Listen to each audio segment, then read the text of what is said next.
They did change the angle a bit. All right, good afternoon. It's early. It's only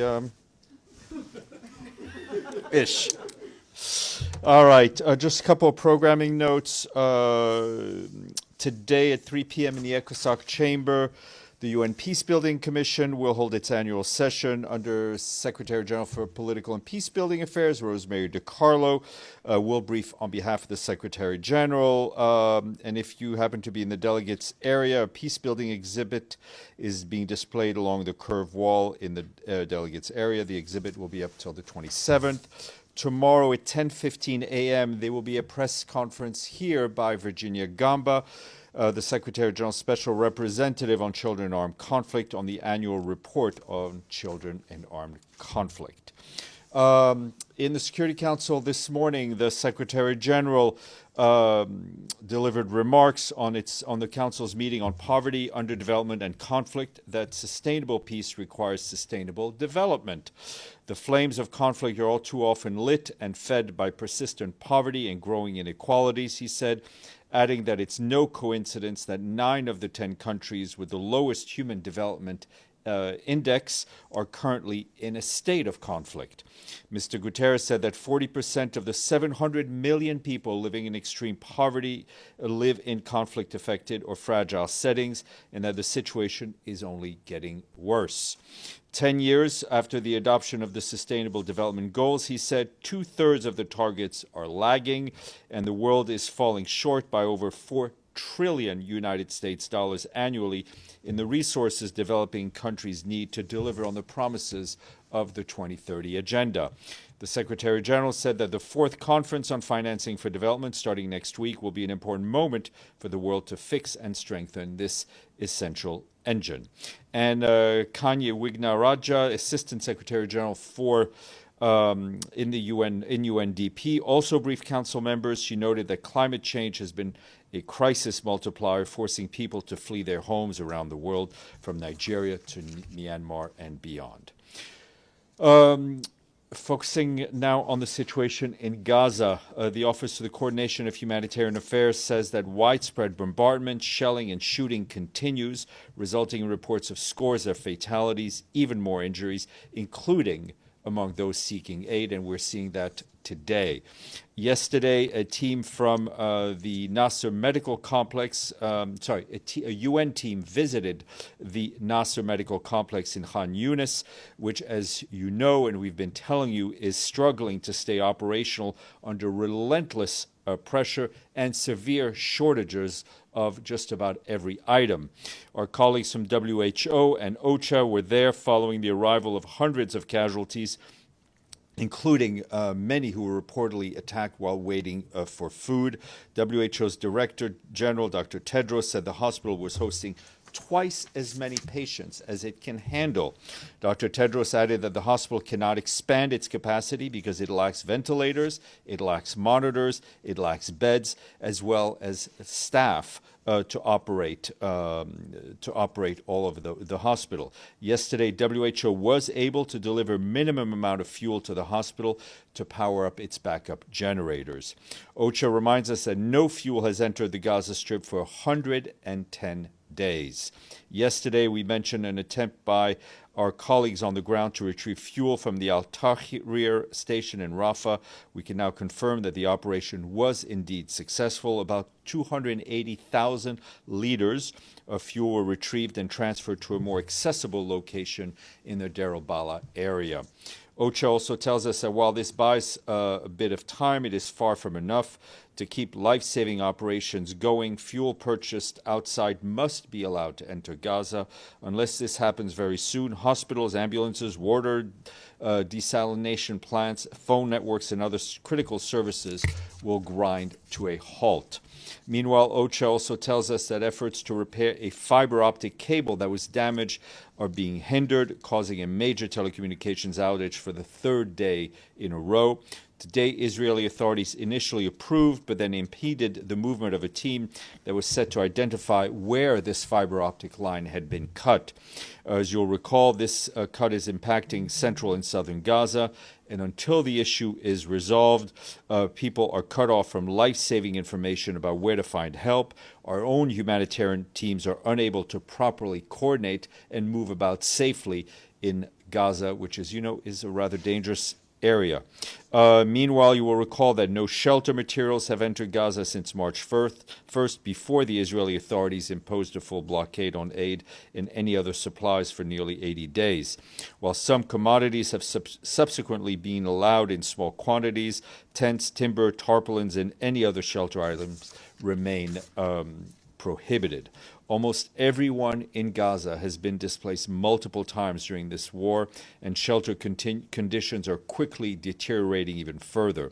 Makeshift accommodations are concentrated in bombed-out schools, public lots, and urban rubble, often far exceeding the site capacity, and obviously without any basic infrastructure.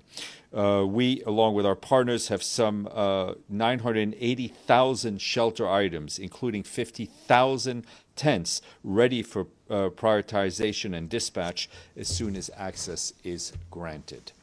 And turning to Haiti, our humanitarian country team in the country is sounding the alarm on the need for enhanced preparedness ahead of the Atlantic hurricane season. Amid severe funding shortfalls, contingency stocks are at their lowest level ever. Despite forecasts indicating an above-average season, Haiti begins this hurricane season with no pre-positioned food supplies and no available funding to launch a rapid response.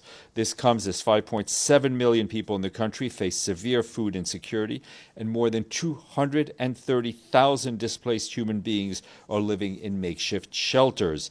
And those are, as we've been telling you, highly exposed to extreme weather. Our colleagues also remind us that Haiti is one of the only 5 countries worldwide with people in famine-like conditions. With support from national and international partners, our humanitarian partners have pre-positioned some limited stocks of hygiene kits, tarpaulins, trauma supplies, and nutrition support, and plan to deliver anticipatory cash transfers to vulnerable households. However, additional funding for relief efforts are urgently needed. Haiti's humanitarian response plan remains only 8% funded, with just $75 million received of the $908 million required for this year. Meanwhile, OCHA has been leading missions with UN agencies and other partners to see how aid operations can be resumed in areas of high need following the May 26th suspension of operations due to insecurity. Missions have been carried out in a number of areas in the metropolitan Port-au-Prince zone, with further deployments planned along the First National Road, which connects the capital to the north of the country. These efforts aim to secure safety guarantees and enable the safe resumption of humanitarian operations in those zones. Turning to the situation in South Sudan, which is not any better, I can tell you that we are deeply concerned about an increase in acute malnutrition and cholera cases in the country. Our humanitarian colleagues are telling us that between July 2024 and June of this year, the number of children under the age of 5 needing urgent treatment for acute malnutrition climbed to 10%. That is from 2.1 million children to 2.3 million children suffering acute malnutrition. This is happening against the backdrop of the world's worst cholera outbreak this year. Nearly 74,000 cases and at least 1,362 deaths were reported across 9 states as of June 16th. Despite access constraints, we and our humanitarian partners have scaled up the response, and as of today, approximately 6.9 million doses of oral cholera vaccines have been administered. The 2025 Humanitarian Needs and Response Plan for South Sudan is only 20% funded, with $338 United States dollars in the bank out of $1.7 billion needed. This dire situation is yet another stark reminder that we need funding urgently to expand food assistance, expand nutrition, and expand health services to those who need it the most.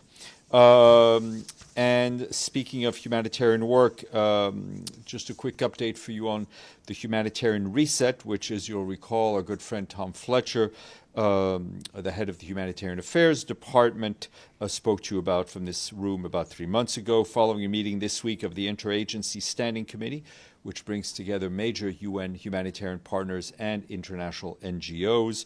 Mr. Fletcher said that we are in a doom loop with a transactional, inward-looking, and less generous era, making it tough time to be a humanitarian. Meanwhile, political polarization, the climate crisis, and conflict are on the rise, all driving humanitarian needs even higher. He stressed that the Humanitarian Reset, a bold global agenda to regroup and reform the aid system, is in its next phase, which includes the hyper-prioritization of our appeals to support humanitarian work, which I think Fahan told you about a few days ago. We will save many lives as we can, he said, with the resources we have, stressing that we need just 1% of what the world spent on defense last year to reach millions of people in direct need around the world. More information on the interweb. Tomorrow is World Refugee Day, and noting how too many individuals fleeing conflict or persecution feel compelled to embark on dangerous journeys in many parts of the world. We are joining the UN Refugee Agency and the International Organization for Migration, and remembering that one shipwreck that took place just 2 years ago stands as a stark memorial and illustration of the human cost of inaction on issues regarding refugees and migrants. Just about 2 years ago, one of the deadliest shipwrecks in the Mediterranean in recent memory claimed the lives of some 650 refugees and migrants when a fishing trawler capsized off the coast of Pylos in Greece. Till this day, hundreds of people remain missing, and their families are still awaiting answers. UNHCR and IOM stress that this tragedy and the profound pain it left behind must not be forgotten. The UN agencies point out that while arrivals in Europe have declined since 2024, the numbers of lives lost at sea remain high. At least 3,500 people were reported dead or missing on maritime routes to Spain, Italy, Malta, Greece, and Cyprus last year. The real toll is likely to be much higher. I want to flag a report from our friends at the UN Trade and Development, otherwise known as UNCTAD. They released a report showing that global foreign direct investment fell by 11%, marking the second consecutive year of decline and confirming a deepening slowdown in productive capital flows. The World Investment Report 2025 comes ahead of the 4th International Conference on Financing for Development in Sevilla, where global leaders will address the widening gap between capital flows and development needs. UN Trade and Development notes that the findings underscore the urgency of reshaping investment and finance systems to support inclusive and sustainable development. More on the web if you're interested. Today is the International Day of Elimination of Sexual Violence in Conflict. In his message, the Secretary General said sexual violence is a grotesque tactic of war used to brutalize, used to torture, and used to repress, and it's scarring bodies, it's scarring minds, and entire communities. The focus this year is the deep and lasting intergenerational wounds of conflict-related sexual violence.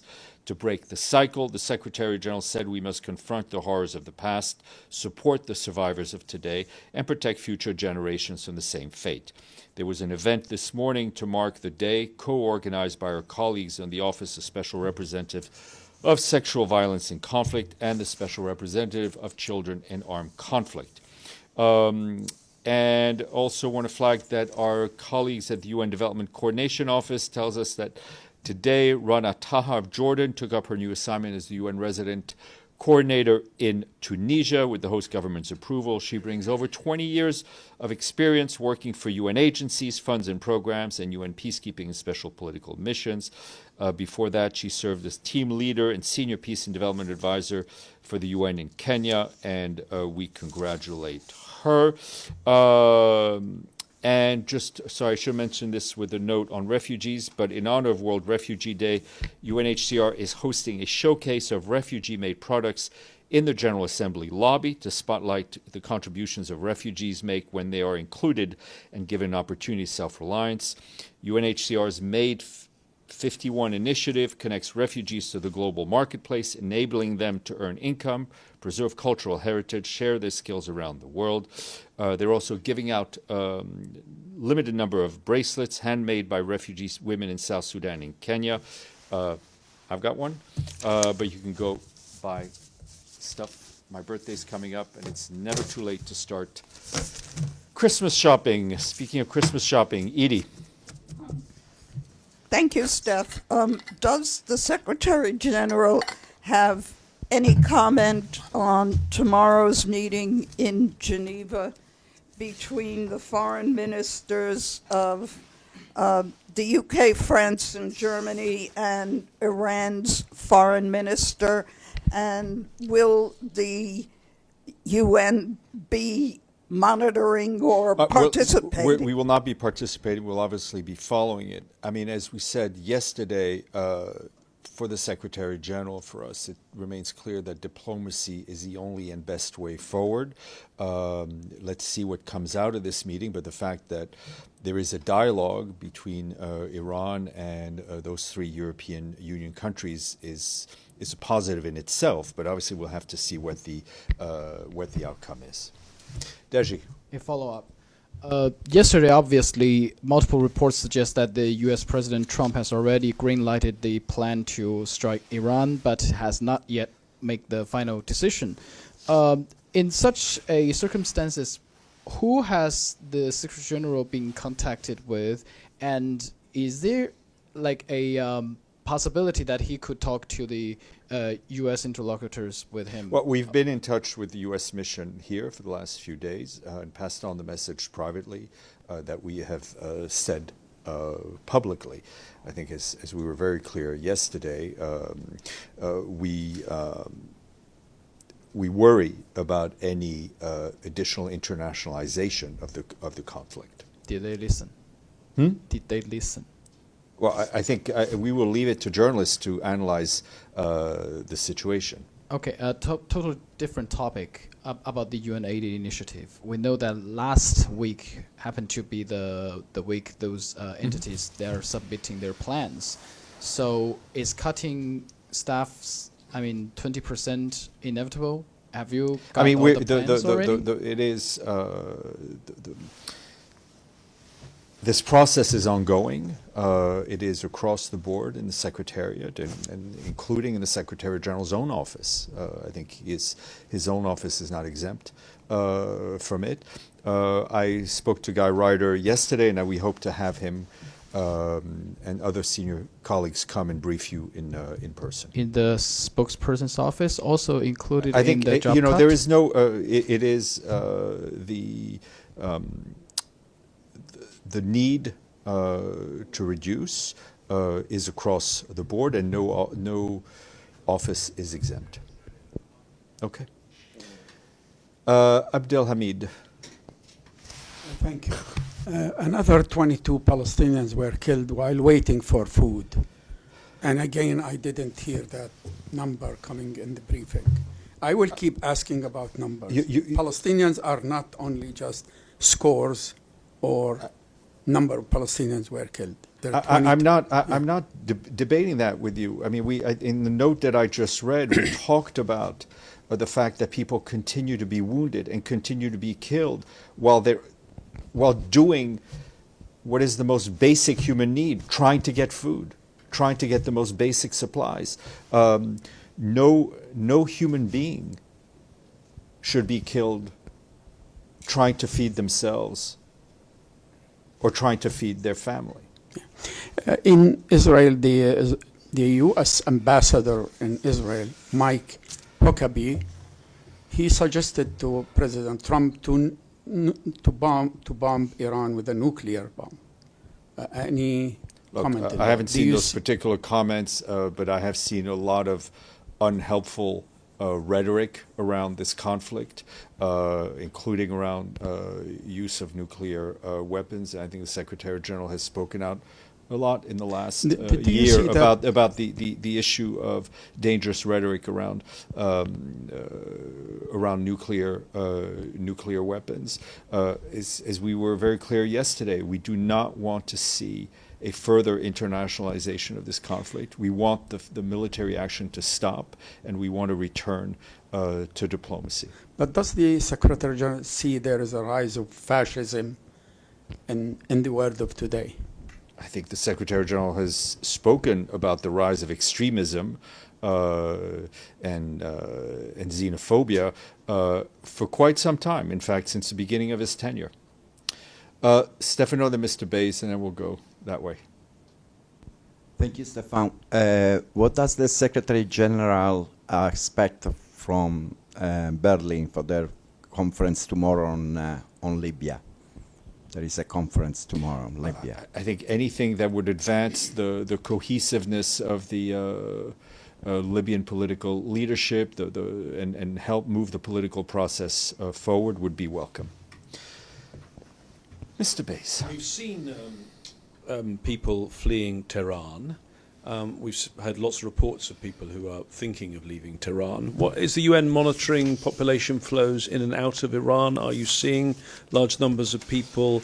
And what are you preparing? I mean, particularly, of the country, of the neighbouring countries. I mean, the UN has a large footprint in Afghanistan, Pakistan, and Iraq. Are you making preparations? I mean, there are contingency plans being updated all the time. We're obviously concerned beyond the military action we're seeing on the regional impact that this conflict would have. It can have, and including on mass movements of people into countries that some of them are better equipped than others in terms of receiving a large number of people. And do you have any figures of people? I do not. I mean, for example, Afghans returning to Afghanistan. I don't. We can try to get some of those. Okay, and one final one from me. What's up with the escalators? Well, I was hoping you would. We were waiting for you with your toolkit. We've been waiting for you to start repairing them, James. Honestly, I mean, they're old escalators. They're an iconic part of this building. But you should have them. They go wrong a lot. You should have all the spare parts ready. What are you waiting for?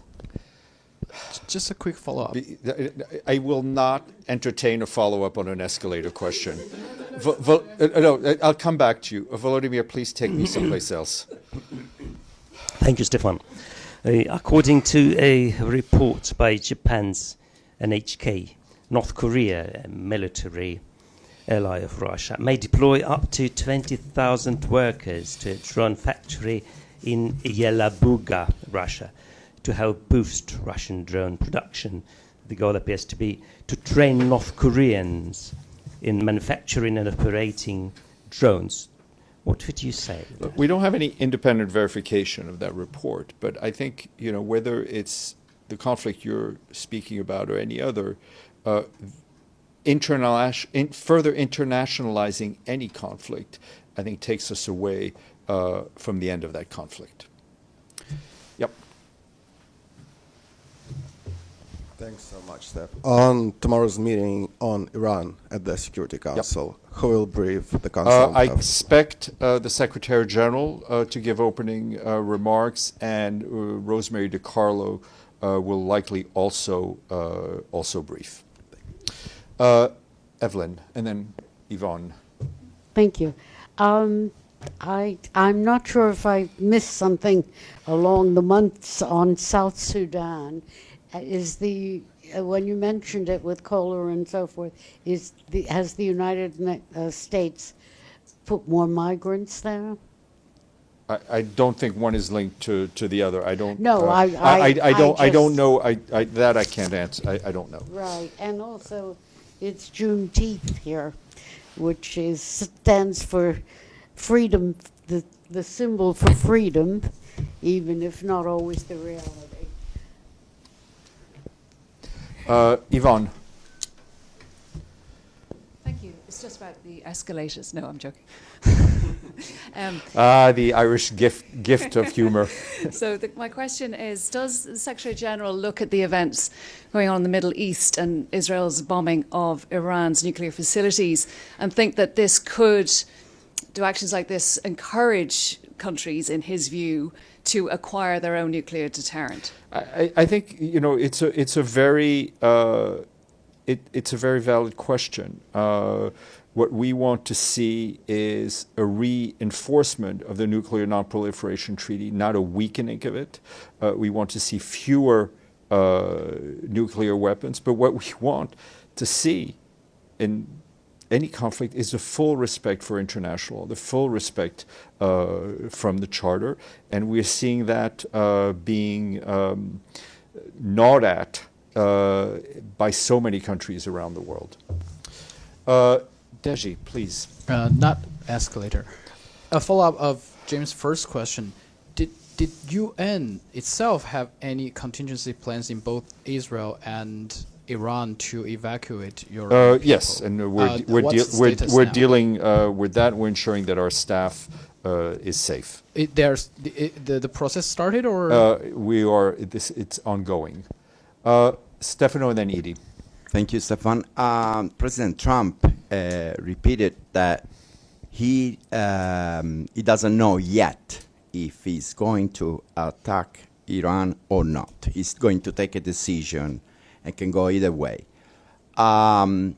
If President Trump called today the Secretary General Guterres,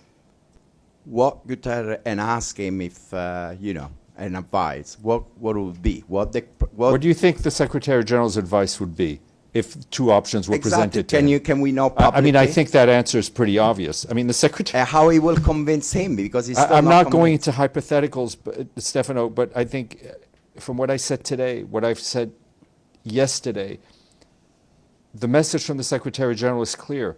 Stop the military action. Too many people have been killed. Return to diplomacy and avoid at any cost the further internationalization of this conflict. Did he try to call him? I mean, the vice versa means the Secretary General. Did he try to call there's been no update President Trump? There's been no update on that. Ms. Lederer. Thank you, Steph. On fixing the fiber optic cable. Sorry. Thank you. What? Yes. Changing the subject dramatically. Yes, thank you. What reason did the Israelis give the UN for not for first approving and then disapproving? I'm not sure we're given any detailed reason, but they control the conflict theater, and they are not giving us the approvals. And I can't stress how urgently we need communications to make sure that we can operate in the safest possible environment, in an environment where that is primarily not safe. Okay, on that note, no questions on the interweb, so I shall leave you with great sadness.